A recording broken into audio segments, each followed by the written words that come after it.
adik-adik, jumpa lagi di sekolah minggu di rumah saja.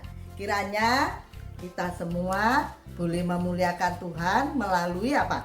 Budi pekerti adik-adik, adik-adik jadi anak yang pandai, anak yang rajin dan yang bersemangat, tidak putus asa ya, sehingga orang lain bisa lihat, ini anaknya siapa ya? Oh, ternyata dia adalah anak-anak daripada Tuhan Yesus, anak-anak dari gereja GBI Graha Family.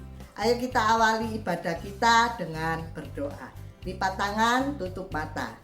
Tuhan, terima kasih Kau telah menyertai sepanjang minggu di dalam perlindungan pertolongan-Mu sehingga kami boleh ada saat ini. Berkati ibadah kami Tuhan dari awal hingga akhir dalam pimpinan Tuhan, sehingga kami tetap bersemangat di dalam pujian, kami dapat mengerti apa yang akan diterangkan di dalam firman-Mu dan kami dapat melakukan dalam tindakan kami sehari-hari. Hanya dalam nama Tuhan Yesus kami sudah mengucap syukur dan berdoa. Haleluya, amin. Ayo kita awali dengan pujian yang semangat ya, berdiri ya. Ayo.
Selamat pagi adik-adik semua, apa kabar pagi ini?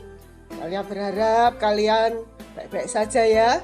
Juga semakin pinter, semakin sehat, semakin kuat, semakin mengasihi Tuhan dan orang tua. Pagi ini kita akan belajar firman Tuhan tentang 12 pengintai. Nah, sebelumnya kita mau pakai ayat hafalan dulu ya. Kita mau buka kitab kita dalam Mazmur pasal ke-27 ayat 1b. Sekali lagi, Mazmur 27 ayat 1b. Tuhan adalah benteng hidupku. Terhadap siapakah aku harus gemetar? Sekali lagi, Tuhan adalah benteng hidupku. Terhadap siapakah aku harus gemetar?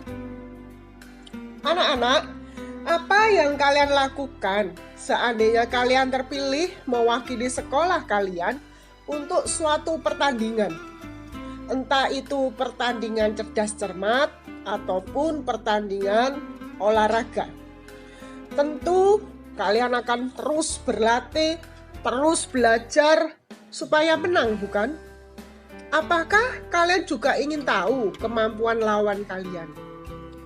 Jika kalian tahu bahwa lawan kalian itu lebih tinggi kemampuannya dan mereka jauh lebih pandai dari kalian, bagaimana perasaanmu? Mungkin kalian akan menjadi takut. Kalian akan kehilangan semangat untuk bertanding. Bahkan kadang-kadang akan menyerah kalah sebelum menghadapinya. Nah, hari ini kita akan mendengar cerita tentang sikap bangsa Israel sesudah mereka menyelidiki keadaan dan kekuatan musuh-musuh mereka. Perjalanan bangsa Israel sekarang sudah sampai di Kadesi Barnea. Kemah-kemah dipasang melilingi kemah suci yang sudah dibangun oleh suku Lewi. Mereka kelihatan bersemangat karena perjalanan mereka sudah sampai di perbatasan negeri perjanjian dan tidak lama lagi mereka akan memasuki tanah perjanjian. Keesokan harinya, Tuhan memerintahkan Musa memanggil ke-12 pemimpin yang mewakili ke-12 suku di Israel. Musa berkata, "Pergilah ke tanah Negeb dan naiklah ke pergunungan. Selidikilah negeri itu baik-baik. Lihatlah apakah orang-orangnya kuat atau lemah, banyak atau sedikit. Bagaimana keadaan tanah yang mereka tinggali. Carilah tahu apakah kotanya berbenteng atau tidak. Apakah tanahnya subur atau tidak. Apa yang mereka tanam dan bawalah sedikit dari hasil mereka." Nah, anak-anak, itu bukanlah tugas yang mudah bagi mereka. Tetapi mereka adalah pemimpin yang berpengalaman dengan reputasi yang baik dan kemampuan menilai keadaan dengan baik juga. Musa mengirim ke-12 laki-laki itu untuk mengintai tanah perjanjian. Keberangkatan mereka disaksikan oleh setiap suku bangsa Israel dengan perasaan bangga bahwa pemimpin mereka lah yang mewakili suku mereka. Itu dirasakan seperti mereka semua pergi bersama para pengintai. Selama 40 hari, pengintai-pengintai itu menjalankan tugasnya. Mereka menyelidiki dengan teliti dan seksama bagaimana keadaan negeri Kanaan. Semua tugas dilakukan oleh mereka dengan baik. Dan sekarang mereka bersiap-siap untuk pulang, di mana bangsa Israel sedang menunggu laporan mereka. Lalu Musa memanggil bangsa Israel dan menyuruh pengintai-pengintai itu melaporkan bagaimana keadaan negeri Kanaan itu. Inilah laporan yang mereka berikan. Negeri Kanaan itu sangat subur. Air, susu, dan madunya berkelimpahan seperti yang Tuhan janjikan. Ada banyak hasil buah-buahan. Cobalah lihat ini. Kami telah memotong cabang anggur di lembah Eskol dekat kota Hebron. Karena buah itu begitu lebat, maka kami memikulnya berdua. Dan ini buah delima, besar bukan? Mendengar cerita itu dan melihat buah-buahan itu, orang Israel menjadi sangat gembira dan tertarik untuk pergi ke negeri Kanaan. Tetapi ketika laporan itu belum selesai diucapkan, para pengintai yang lain melanjutkan laporannya dan berkata, "Tetapi pada waktu kami sampai di Hebron, kami melihat kota-kota di negeri Kanaan begitu besar-besar, dan temboknya yang mengelilingi kota itu sangat kuat. Bangsa yang tinggal di sana sangat kuat dan tinggi-tinggi. Bahkan ada yang keturunan raksasa, di mana tingginya mencapai 3 meter. Kami tidak sanggup untuk melawan mereka, karena bila dibandingkan dengan mereka, kami ini hanyalah seperti belalang, dan kami tidak mungkin bisa merebut negeri itu." Bangsa Israel yang tadinya mendengar dengan sangat senang dan sangat tenang, sekarang mulai gelisah.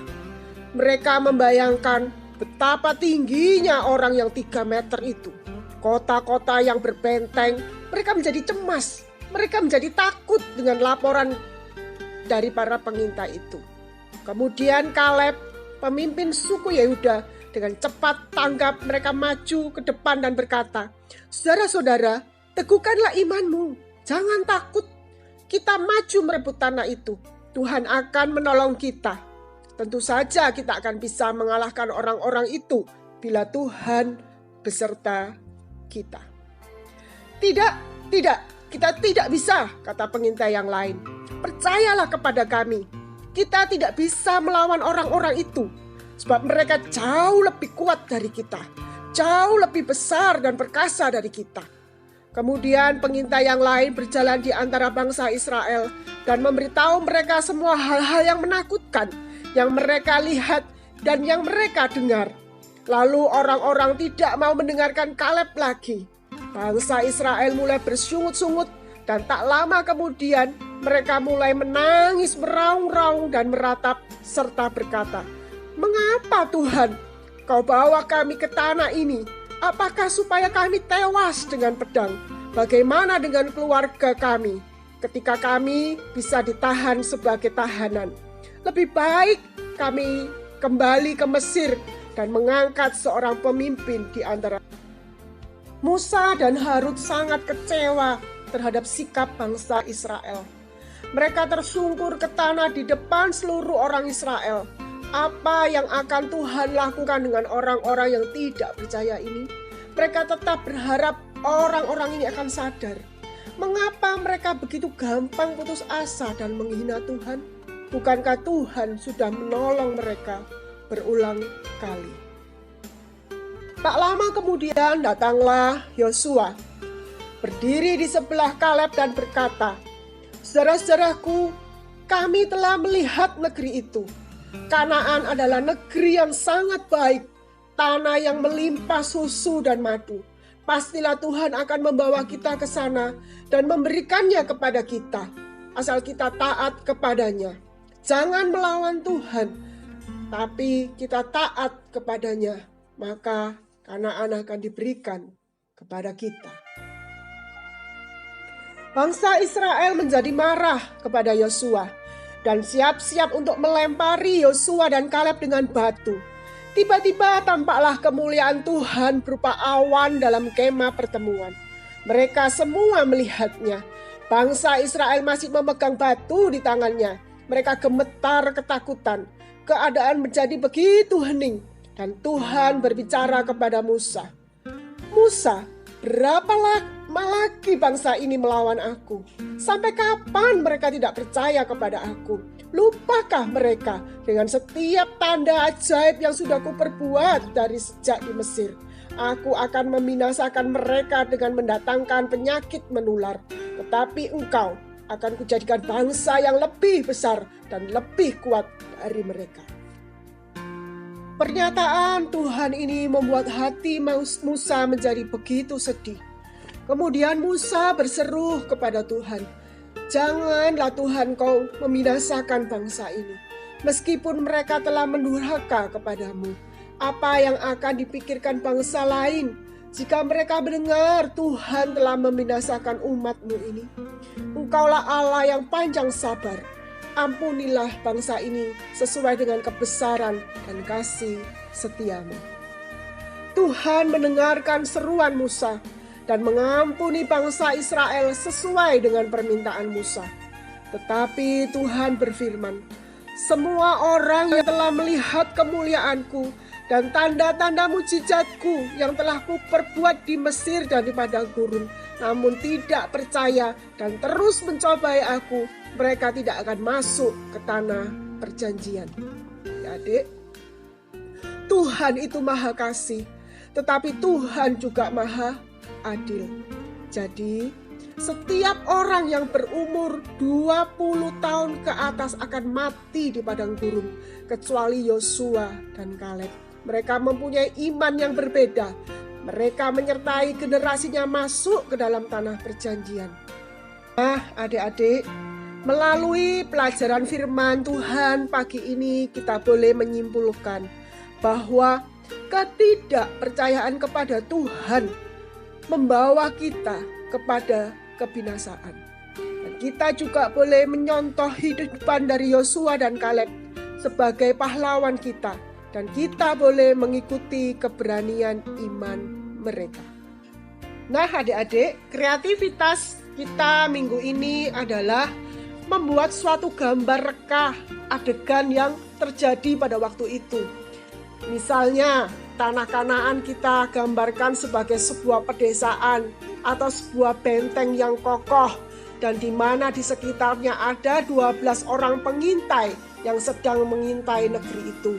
Ke-12 pengintai itu kalian beri nama. Namanya ada di Bilangan pasal ke-13. Setelah kalian gambar, kalian boleh warna dengan kreativitas kalian sebaik mungkin, sebagus mungkin. Kalian boleh menceritakan ulang peristiwa itu sesingkat ya, dan semampu kalian. Dan minta bantuan orang tua kalian untuk memvideokannya. Setelah jadi, bisa dikirimkan ke kakak-kakak sekolah minggu. Nanti kakak-kakak sekolah minggu yang akan memberikan nilainya. Yang bagus akan dipilih 2 yang akan mendapatkan souvenir dari sekolah minggu. Selamat pagi, selamat beraktivitas. God bless you all. Adik-adik, kali ini kakak akan bercerita lagi tentang Howard B. Wigglebottom. Kita mau belajar bagaimana bersikap sportif. Howard B. Wigglebottom selalu ingin menang dalam apapun juga. Howard selalu ingin menjadi yang terbaik. Dia tidak suka kalah. Pada pekan raya, Howard menang lomba menyemburkan biji semangka.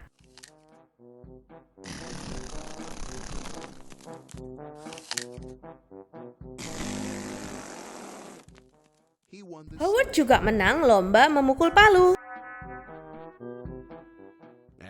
Lomba makan kue pie, Howard juga jadi juaranya. Howard menang lomba skateboard.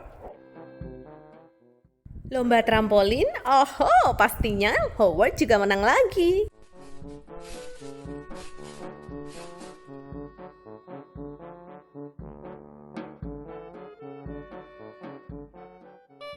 Pada kontes menembak badut, Howard pun berhasil lagi. Selama Howard bisa menjadi juara pertama, ia selalu bahagia. Tapi tidak ada seorang pun yang selalu bisa menjadi juara pertama dalam segala hal. Suatu saat Howard menang juara kedua dan ia sangat marah hingga menendang trofinya.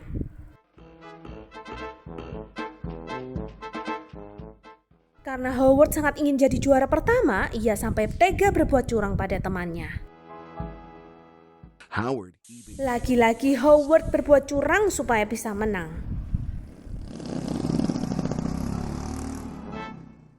Ketika tim sepak bola Howard berhasil masuk ke final, ia mengatakan pada dirinya sendiri, menang juara kedua adalah sangat buruk. Menang juara satu adalah segalanya. Ketika hari perlombaan tiba, Howard berteriak pada teman-temannya, "Jangan ada yang berani membuat kesalahan pada perlombaan kali ini." Howard tidak percaya dengan teman setimnya.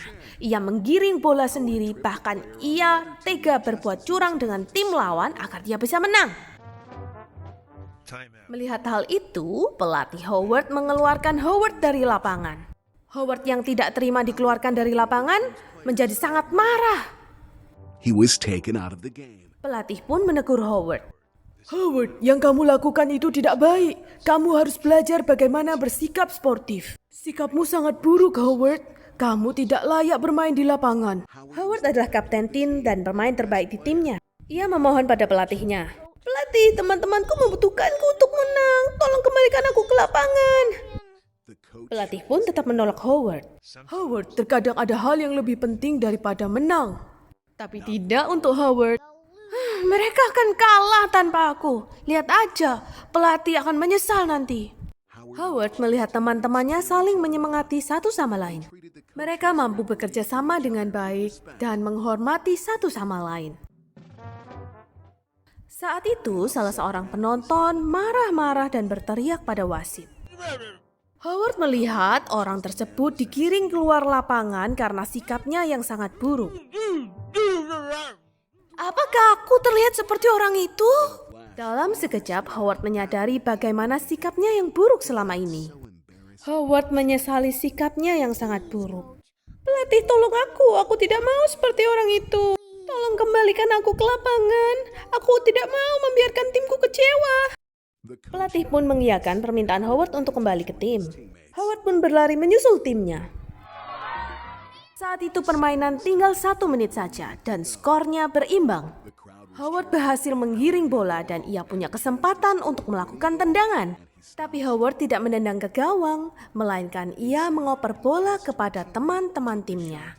Sayangnya bola ditangkap oleh tim lawan dan tim lawan pun berhasil mencetak skor.